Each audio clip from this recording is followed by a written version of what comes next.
নমস্কার বন্ধুরা, কেমন আছো সবাই? আশা করি সবাই ভালো আছো। চলো আজ সকাল থেকে কি করলাম তোমাদের সাথে শেয়ার করি। আমি যেহেতু পাম্প চালাই না, জানো তো, তোমাদের দাদাভাই পাম্প চালায়, কিন্তু আজ সকাল থেকে না কারেন্ট ছিল না, যার জন্য দোকান বেরিয়ে গেছে, পাম্প চালাতে পারিনি। তো ওই জন্য আমাকেই পাম্পটা চালাতে আসতে হলো। তো এবার আমাদের তো পাম্পের সাথে অটোমেটিক মেশিন লাগানো আছে, যে পাম্পটা ভর্তি হয়ে গেলেও আপনা আপনি বন্ধ হয়ে যায়। তো যার জন্য বাপি আর আমি দুজনে মিলেই বোতলগুলো জলটা ভরে নিলাম। তো ভরে নিয়ে তাড়াতাড়ি আরও তো অন্য কাজ আছে, পাম্পের টাইমেই পাম্পটা ভরতে হবে। তো যাই হোক, এই জলটা ভরে নিয়ে আমি আবার অন্য কাজে চলে গেলাম। আজকে একটা রিচুয়াল আছে, সেটা হচ্ছে এই যে ডাল ভেজানো, বিউলির ডাল ভেজানো। এই অঘ্রাণ মাসে বুড়ো বুড়ির বিয়ে দিতে হয়।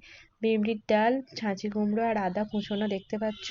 তো এইটা দিয়ে বুড়ো বুড়ি দুটো বড় বড়ি করতে হয়, করে তার সাথে আরও সব ছোট ছোট বড়ি দিয়ে বিউলির ডালের বড়ি দিতে হয়, দিয়ে আর বুড়ো বুড়ির বিয়ে দিতে হয়। দেখো ডালটা ভেজানো আছে, এবার এটাকে মিক্সিতে বেটে নেবো। হ্যাঁ, এই কাজটা না চান করে করতে হয়। যেহেতু আমার ছোট বাচ্চা আছে, তো আমি করিনি, আমার বড় শাশুড়ি এটা করে দিয়েছে।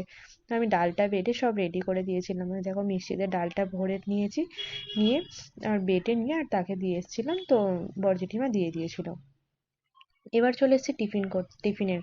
আমাদের টিফিনে আছে যে মুড়ি, ঝুড়ি ভাজা, আলু সেদ্ধ, শসা, গাজর, ধনেপাতা, কাঁচা লঙ্কা, ছোলা, এইটুকুনি। আমাদের তো টিফিনে আমাদের টিফিনে মুড়িই হয়, জানো তো। তোমাদের কি হয় কমেন্ট করে জানিও। আর যদি ভিডিওটা ভালো লাগে